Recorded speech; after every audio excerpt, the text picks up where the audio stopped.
Applications of goes theorem.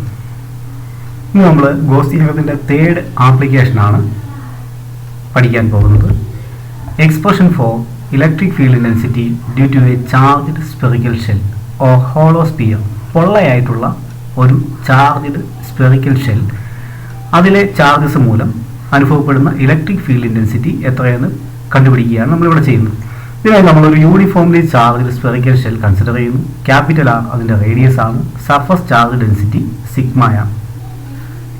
Also let Q be the total charge on the shell. Total charge എന്ന് പറയുന്നത് Q ആണ്. Consider a point P at a distance R from it centre. ഈ സ്പിയറിൻ്റെ സെൻറ്ററിൽ നിന്ന് small R distance അകലെ ഒരു point P എന്ന പോയിന്റ് നമ്മൾ കൺസിഡർ ചെയ്യുന്നു. ഇനി പി എന്ന പോയിന്റിലെ ഇലക്ട്രിക് ഫീൽഡ് ഇൻറ്റൻസിറ്റിയാണ് നമുക്ക് കണ്ടുപിടിക്കേണ്ടത്. അതിനായി നമ്മൾ പിയിലൂടെ കടന്നു പോകുന്ന ഒരു സ്പെറിക്കൽ ഗോഷ്യൻ സർഫസ് ഇമാജിൻ ചെയ്യുന്നു. പിയിലൂടെ കടന്നു പോകുന്ന ഒരു സ്പെറിക്കൽ ഗോഷ്യൻ സർഫസ് ഇമാജിൻ ചെയ്യുന്നു. സ്മോൾ ആർ ആയിരിക്കും അതിൻ്റെ റേഡിയസ് എന്ന് പറയുന്നത്. സ്മോൾ ആർ റേഡിയസ് ഉള്ള ഒരു ഗോഷ്യൻ സ്പെറിക്കൽ സർഫസ് പിയിലൂടെ കടന്നു പോകുന്നത് നമ്മൾ കൺസിഡർ ചെയ്തു. ഫിഗറിൻ്റെ അകത്തേക്ക് നോക്കുമ്പോൾ വ്യക്തമാകും. നോക്കാം, നമ്മൾ കൺസിഡർ ചെയ്ത ചാർജ്ഡ് സ്പെൽ ഇതാണ് നമ്മൾ കൺസിഡർ ചെയ്ത ചാർജ്ഡ് ഷെൽ എന്ന് പറയുന്നത്. അതിൻ്റെ അത് യൂണിഫോമായിട്ട് ചാർജസ് ഡിസ്ട്രിബ്യൂട്ട് ചെയ്തിട്ടുണ്ട്. ക്യാപിറ്റൽ ആർ എന്ന് പറയുന്നത് റേഡിയസ് ഓഫ് ദ ഷെല്ലാണ്. And small R it is the distance from centre of the shell to the point P. നമ്മൾ കൺസിഡർ ചെയ്ത പി എന്ന പോയിന്റ് ആണിത്. പിയിൽ നിന്ന് സെൻറ്ററിലേക്കുള്ള ഡിസ്റ്റൻസ് ആണ് സ്മോൾ ആർ എന്ന് ഇവിടെ മാർക്ക് ചെയ്തിരിക്കുന്നത്. ഇനി പിയിലെ ഇലക്ട്രിക് ഫീൽഡ് ഇൻറ്റൻസിറ്റി കണ്ടുപിടിക്കാൻ വേണ്ടി നമ്മളിവിടെ ഒരു സ്പെറിക്കൽ ഗോഷ്യൻ സർഫസ് നമ്മൾ കൺസിഡർ ചെയ്തിരിക്കുന്നു. ഇതാണ് നമ്മൾ കൺസിഡർ ചെയ്തിരിക്കുന്ന ഗോഷ്യൻ സർഫസ്.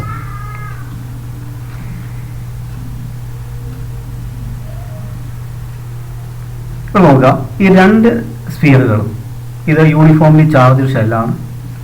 അതുപോലെ തന്നെ നമ്മൾ കൺസിഡർ ചെയ്തിരിക്കുന്ന ഗോഷ്യൻ സർഫസ് ആണ്. ഇത് രണ്ടും ഒരു കോൺസെൻട്രിക് സ്പിയേഴ്സ് ആണ്. എന്ന് പറഞ്ഞാൽ രണ്ടിൻ്റെയും സെൻറ്ററുകൾ സെയിം ആണ്, ഒരേ സെൻറ്ററാണ് ഈ രണ്ട് സ്പിയറിനും ഉള്ളത്. ഫസ്റ്റ് സ്പിയർ, അതായത് ചാർജ് സ്പിയർ, അതിൻ്റെ റേഡിയസ് ക്യാപിറ്റൽ ആകും. ഈ സെക്കൻഡ് സ്പിയറിൻ്റെ റേഡിയസ് സ്മോൾ ആകും, ആയിരിക്കും. Then consider a small surface area D S around P. പിക്ക് ചുറ്റും small surface area D S നമ്മൾ കൺസിഡർ ചെയ്യുന്നു. And the directions of D S and E are given. രണ്ടിൻ്റെയും ഡയറക്ഷൻസ്, ഇയുടെ ഇലക്ട്രിക് ഫീൽഡ് ഇൻറ്റൻസിറ്റിയുടെയും surface ഏരിയയുടെയും ഡയറക്ഷൻസ് അവിടെ കാണിച്ചിരിക്കുന്നു.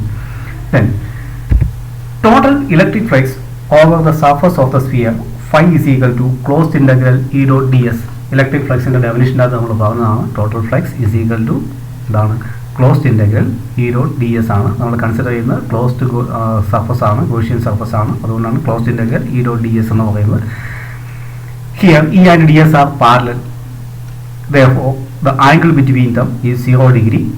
Therefore, phi is equal to E ds cos 0 degree, which is equal to 1. Therefore, phi is equal to closed integral E ds എന്ന് നമുക്ക് ലഭിക്കും, which is equal to E into closed integral ds. Here, closed integral ds, ഈ term represents the surface area of the sphere. ഇത് സ്പിയറിൻ്റെ surface ഏരിയയാണ് സൂചിപ്പിക്കുന്നത്. സ്പിയറിൻ്റെ surface area എന്ന് പറയുന്നത് 4πr² ആണ്. സ്പിയറിൻ്റെ സർഫസ് ഏരിയ എന്ന് പറയുന്നത് 4πr² ആണ്. Therefore, phi is equal to E into 4πr².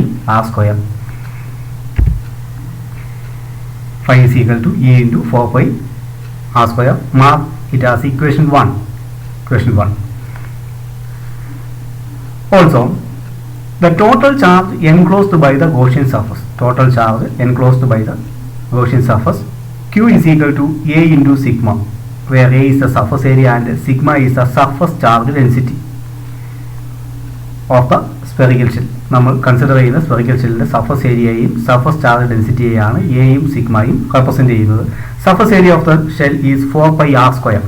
Capital R ആണ്. റേഡിയസ് ഓഫ് ദ ഷെൽ, നമ്മൾ കൺസിഡർ ചെയ്യുന്ന ഷെല്ലിൻ്റെ റേഡിയസ് ക്യാപിറ്റൽ ആർ ആയതുകൊണ്ട് നമുക്ക് Q is equal to 4πr² sigma.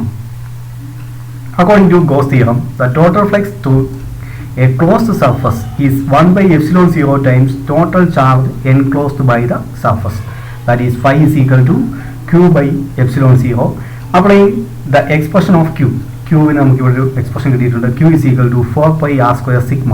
അത് ഇവിടെ നമ്മൾ സബ്സ്റ്റിറ്റ്യൂഷൻ നടത്തി കഴിയുമ്പോൾ നമുക്ക് phi is equal to 4πr² sigma divide by epsilon 0. Mark this equation. Question number 2. Comparing equations 1 and 2, we get E into 4πr². E into 4πr². Equation number 1 ൽ നിന്ന് E into 4πr². Equation number 2 ൽ നിന്ന് 4πr² sigma divided by epsilon 0. നോക്കുക, first ഇക്വേഷൻ്റെ അത് small r² ആണ്. Then second ഇക്വേഷൻ്റെ അത് capital r² ആണ്. രണ്ടും രണ്ട് സ്ഫിയർ ആണ് എന്നുള്ള കാര്യം മറക്കരുത്. നമ്മൾ ഇത് കൺസിഡർ സ്മോൾ ആർ എന്ന് പറയുന്നത് ഗോഷ്യൻ സർഫസിലുള്ള ആ സ്പെറിക്കൽ ഷെല്ലാണ്. ഇനി ഇത് നമ്മൾ ആദ്യം കൺസിഡർ ചെയ്ത ആ ചാർജ് ഡിസ്ട്രിബ്യൂട്ട് ചെയ്തിരിക്കുന്ന സ്പെറിക്കൽ ഷെല്ലാണ്, ക്യാപിറ്റൽ ആർ റേഡിയസ് ഉള്ളത്. Cancelling 4π from both sides. രണ്ട് സൈഡിൽ നിന്നും 4πയുടെ ടേമുകൾ നമ്മൾ ക്യാൻസൽ ചെയ്താൽ വി ഗെറ്റ്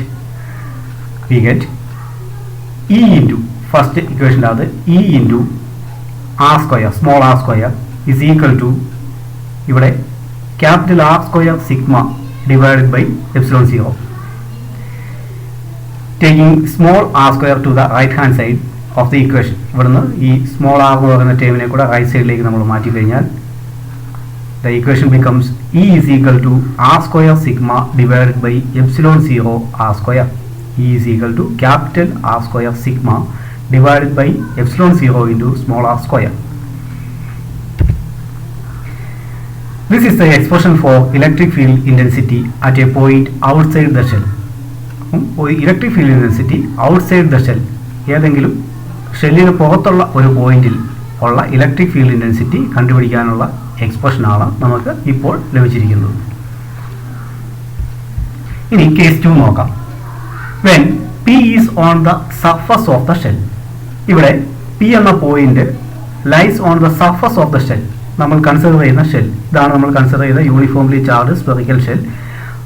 അതിൻ്റെ സർഫസിൽ തന്നെയാണ് P എന്ന് പറയുന്ന പോയിന്റ് ഇരിക്കുന്നത്. P എന്ന പോയിന്റ് ഷെല്ലിൻ്റെ സർഫസിലാണ്. ഇവിടെ നോക്കുക, സ്മോൾ ആർ എന്ന് പറയുന്ന ഡിസ്റ്റൻസും ക്യാപിറ്റൽ ആർ എന്ന് പറയുന്ന ഡിസ്റ്റൻസും ഇപ്പോൾ ഈക്വൽ ആണ്. ഇവിടെ സ്മോൾ ആറും ക്യാപിറ്റൽ ആറും ഈക്വൽ ആയിരിക്കും. So the above equation becomes, നമ്മൾ തൊട്ട് മുമ്പ് കിട്ടിയ നമ്മുടെ ഇക്വേഷൻ ഉണ്ടായിരുന്നു, ഈയുടെ ഇക്വേഷൻ. ആ ഇക്വേഷൻ എന്തായി മാറും? E is equal to capital r² sigma divide by epsilon 0 into capital. ഇവിടെ സ്മോൾ r² ആയിരുന്നു തൊട്ട് മുമ്പ് നമ്മൾ ചെയ്തപ്പോൾ നമുക്ക് ലഭിച്ചിരുന്നത്. ഇവിടെ സ്മോൾ ആറും ക്യാപിറ്റൽ ആറും ഈക്വൽ ആയതിനാൽ r² by sigma divided by epsilon 0 r² നമുക്ക് കിട്ടും. Cancelling r² from numerator and denominator, we get E is equal to sigma divided by epsilon 0. E is equal to sigma divided by epsilon 0. ഇതാണ് നമ്മൾ consider ചെയ്യുന്ന point. ഷെല്ലിൻ്റെ സർഫസിലാണെങ്കിൽ electric field ഇൻറ്റൻസിറ്റിയുടെ ഇക്വേഷനാണ് E is equal to sigma divided by epsilon 0. ഇനി മൂന്നാമത്തെ case നോക്കാം. Here P is inside the shell. ഷെല്ലിൻ്റെ ഉള്ളിലാണ് നമ്മൾ കൺസിഡർ ചെയ്യുന്ന പോയിന്റ് P എന്ന് പറയുന്നത്. ഇതാണ് നമ്മൾ കൺസിഡർ ചെയ്തിരിക്കുന്ന യൂണിഫോംലി ചാർജ്ഡ് സ്പെറിക്കൽ ഷെൽ. ഇനി ഗോഷ്യൻ സർഫസ് നമ്മൾ കൺസിഡർ ചെയ്യുന്നത് അകത്ത്. P എന്ന് പറയുന്ന പോയിന്റ് ഈ സ്ഫിയറിൻ്റെ ഉള്ളിലായതിനാൽ ആ പോയിന്റിലൂടെ കടന്നു പോകുന്ന ഒരു ഗോഷ്യൻ സർഫസ് ആണ് നമ്മൾ കൺസിഡർ ചെയ്തിരിക്കുന്നത്. ഇവിടെ നോക്കുക, സ്മോൾ ആർ എന്ന് പറയുന്നത് Pയിലേക്കുള്ള ദൂരം, അത് capital R radius of the charged shell. Charged ഷെല്ലിൻ്റെ റേഡിയസിനേക്കാളും കുറവാണ്. Small R is less than capital R. ഇതാണ് ഇവിടുത്തെ കണ്ടീഷൻ എന്ന് പറയുന്നത്. When P is inside the shell. In this case the Gaussian surface does not enclose any charge. Gauss theorem പറയുന്നുണ്ട് total charge enclosed by the surface, അതായത് charge closed സർഫസിൻ്റെ ഉള്ളിലായിരിക്കണം എന്നാണ് പറഞ്ഞിരിക്കുന്നത്. ഇവിടെ നോക്കുക, ഇവിടെ ഗോഷ്യൻ സർഫസിൻ്റെ ഉള്ളിൽ ചാർജ് ഒന്നുമില്ല. ഗോസ് തിയറം പറയുന്നത് ഈ ചാർജ് ഗോഷ്യൻ സർഫസിൻ്റെ ഉള്ളിലായിരിക്കണം എന്നാണ് പറഞ്ഞിരിക്കുന്നത്. എന്നാൽ ഇവിടെ ഗോഷ്യൻ സർഫസിൻ്റെ ഉള്ളിൽ ചാർജുകളൊന്നും ഇല്ല. അതുകൊണ്ട് Q is equal to 0 inside the Gaussian surface. Q is equal to 0 inside the Gaussian surface. If the point P is inside the shell, the Gaussian surface does not enclose any charge. That is, Q is equal to 0. Therefore, E is also 0. Electric field intensity inside a uniformly charged spherical shell is 0. അപ്പം നമ്മൾ consider ചെയ്യുന്ന ഷെല്ലിൻ്റെ ഉള്ളിലാണ് പോയിൻ്റെങ്കിൽ ആ പോയിന്റിലുള്ള electric field ഇൻറ്റൻസിറ്റിയുടെ value 0 ആയിരിക്കും എന്നാണ് പറഞ്ഞിരിക്കുന്നത്. ഇനി ഈ 3 കേസുകളും അവയുടെ ഇലക്ട്രിക് ഫീൽഡ് ഇൻറ്റൻസിറ്റിയും ഒറ്റ നോട്ടത്തിൽ. When P is outside the shell, E is equal to R square sigma divided by epsilon 0 R square. When P is on the surface of the shell, E is equal to sigma divided by epsilon 0. When P is inside the shell, E is equal to 0.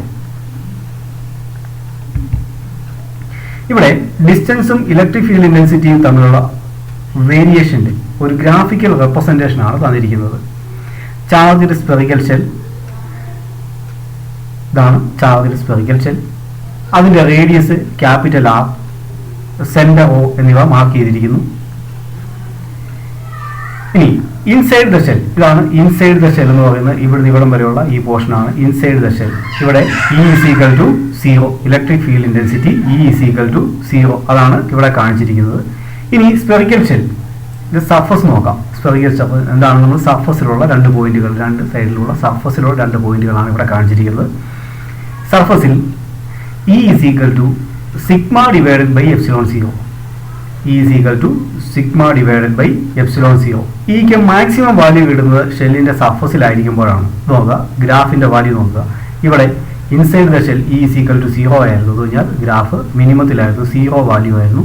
ഇവിടെ peak value ലഭിക്കുന്നത് ഇതിൻ്റെ സർഫസിലായിരിക്കുമ്പോൾ ഗ്രാഫിൻ്റെ peak value എത്തിയിരിക്കുന്നത് സർഫസിലായിരിക്കും. എന്ന് പറഞ്ഞാൽ capital R എന്ന് പറഞ്ഞു കഴിഞ്ഞാൽ നമ്മൾ പറഞ്ഞു small r is equal to capital R എന്ന് പറയുന്ന കണ്ടീഷൻ. ഇതാണ് ഇതിൻ്റെ റേഡിയസ് എന്ന് പറയുന്നത്. സർഫസിലായിരിക്കുന്ന ഈ കണ്ടീഷനിൽ E is equal to sigma divided by epsilon 0 ആണ്.